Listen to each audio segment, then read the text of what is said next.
सास का अखाड़ा बहू ने पछाड़ा। माँ जी, ये कैसे बना रही है शिमला मिर्च? नहीं नहीं नहीं, ऐसी कोई नहीं खाएगा। आप हटिए, मैं बनाती हूँ। कोई नहीं खाएगा? अरे तेरे मायके वालों के लिए नहीं बना रही हूँ, अपने पति, बेटे और बेटी के लिए बना रही हूँ। और वो लोग शिमला मिर्ची ऐसी ही पिछले कई सालों से खाते आ रहे हैं। बहू बहू हो ना, थोड़ा सोच समझ कर जबान खोला करो, समझी? माँ जी, फिर तो मैं यही कहूँगी कि आपको खाना बनाना आता ही नहीं। बहू शिमला मिर्च बना लेती है, लेकिन अपने अंदाज में। फिर खाने के टेबल पर, ये सब्जी क्या बहू ने बनाई है? आज बहुत अलग लग रही है। भाभी, रंग तो बड़ा अच्छा दिख रहा है सब्जी का। अरे नहीं नहीं, मुझे तो माँ के हाथ वाली खानी थी। क्या है रीना, सब्जी माँ को ही बनाने दिया करो ना। सास, जिसे अब थोड़ा सा अपना पल्ला भारी दिख रहा होता है। अरे अब बेटा मेरा जमाना आ गया। ये घर कभी मेरे नाम से चलता था, लेकिन अब लग रहा है कि मेरा होना ना होना एक ही बराबर है। बहू तो पूरे घर के साथ रसोई में भी राज करना चाहती है। माँ जी, आप ही ने तो कहा था शादी के वक्त कि रानी बनाकर रखेंगी मुझे। तो देखिए, रानी का काम यही होता है ना, राज करना। अरे देख बहू, माना तू राज करना चाहती है, लेकिन भूल मत, पूरी रियासत अभी मेरी है। अरे कैसी बात कर रही हो तुम दोनों? और ये क्या तरीका होता है बहू से बात करने का? बेचारी अभी तो आई है, उसको आजादी भी नहीं दोगी क्या? तो वो इस घर को अपना घर कैसे समझेगी? देखिए पापा, माँ सही कह रही है। घर को अपना घर समझी, इसमें कोई बुरी बात नहीं है। लेकिन सिर्फ अपना और हमें पराया करने की कोशिश करे ना जी ना, ये सोच तो बिल्कुल अच्छी नहीं है। देख, तू छोटी है ना, छोटी की तरह रहा कर।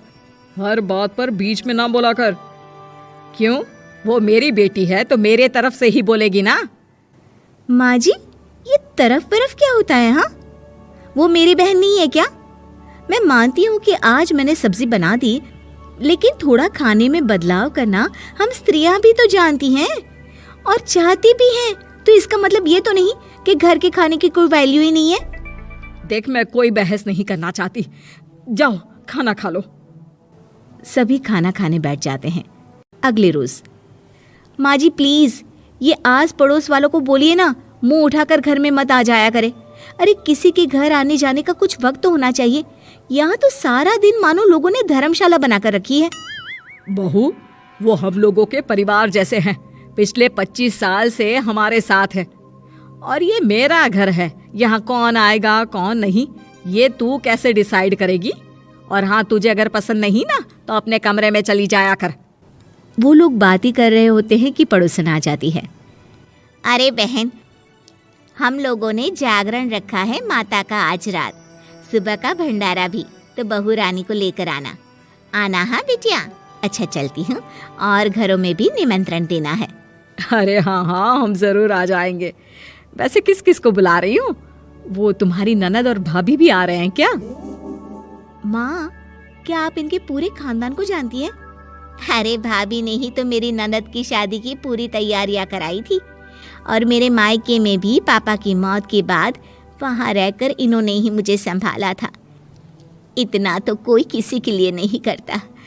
अच्छा, मैं ना फल दे जाऊंगी, काट देना भाभी, मैं दूसरे काम पूरे कर लूंगी।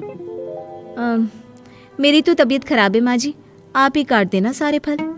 मैं रात का खाना भिजवा दूंगी, परेशान ना होना। हाँ? अरे नहीं नहीं, हम लोग बना लेंगे, 4 लोगों का खाना तो बनाना है। अरे नहीं नहीं, आप फल पर लग जाओगी, और बहू की तबीयत भी ठीक नहीं, खाना मैं ही भिजवा दूंगी। पड़ोसन चली जाती है और सास बहू की तरफ देखती है।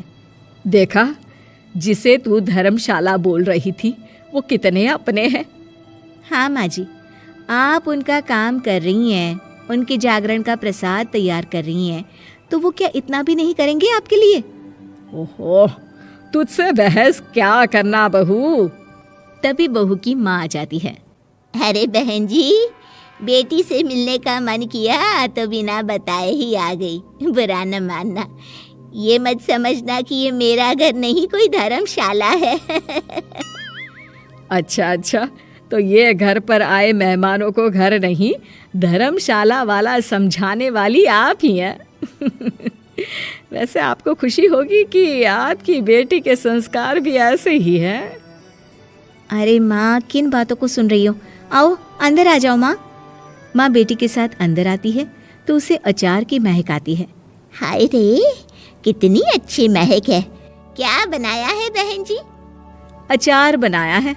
आपकी बेटी बोल रही थी कि आप लोग कुछ अलग तरीके से बनाते हैं। मैं तो बस ऐसे ही। हम लोगों के घर पर तो अचार टिकता ही नहीं है।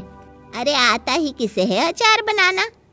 लेकिन जैसे ही बेटी माँ को कमरे में ले जाती है, क्या है माँ, क्यों आ गई यहाँ पर? बताकर तो आना चाहिए। अरे कैसी बात कर रही है बेटी? माँ को बेटी से मिलने का मन किया तो क्या माँ नहीं आ सकती?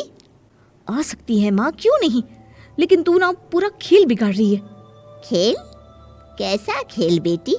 मुझे भी तो बता देती तो मैं भी खेल लेती। माँ, जब से शादी करके इस घर में आई हूँ ना, सासू माँ ने मेरा घर का रट लगा कर रखा है। अब मैं ये बताना चाहती हूँ कि यहाँ मैं आ गई हूँ। कोई भी चीज़ जो पहले होती थी वो ठीक नहीं थी, तो मैं उसे परफेक्ट करूँगी। अच्छा, यानी बात सिंहासन की है कि पहली रानी को उतारना है। हाँ माँ, तुम्हें जो समझना है समझो, लेकिन बात तो यही है। पर बेटा वो... बेटी कुछ नहीं समझती और दरवाज़ा खोलकर बाहर चली जाती है। माँ, जो कि एक अच्छी औरत होती है, बेटी को समझाने की कोशिश तो करती है। बाहर सास के सामने माँ कहती है, अरे बहन जी, आप चलिए ना मेरे साथ मेरे घर, बहू का मायका भी देख लीजिए। अरे नहीं नहीं बहन जी, आप ही रुकिए हम लोगों के पास। शाम को जागरण है, वहाँ ले चलेंगे। उसी का प्रसाद तैयार कर रही हूँ। अच्छा, हमें भी तो सिखा दीजिए कैसे तैयार करते हैं। अरे कैसी बात कर रही हो माँ, कितने जागरण करवा चुकी हो तुम? देख बेटी, एक बात गांठ बांध ले, हर बेटी माँ के घर जो होता है वो देखती है, लेकिन सीखती वो सास के पास ही है। सास का संस्कार वो अपनी सास से सीखती है, जो वो अपनी बहू को देती है। तो बेटी, यहाँ के रीति रिवाज, रहन सहन, बोली भाषा अपनी है, जिसे तुझे ना सिर्फ फॉलो करना है बल्कि सीखना भी है। और जहाँ तक सवाल है पूरे घर की रानी बनने का, तो जब तक तेरी सास महारानी है, तू रानी ही तो रहेगी। क्यों बेटा?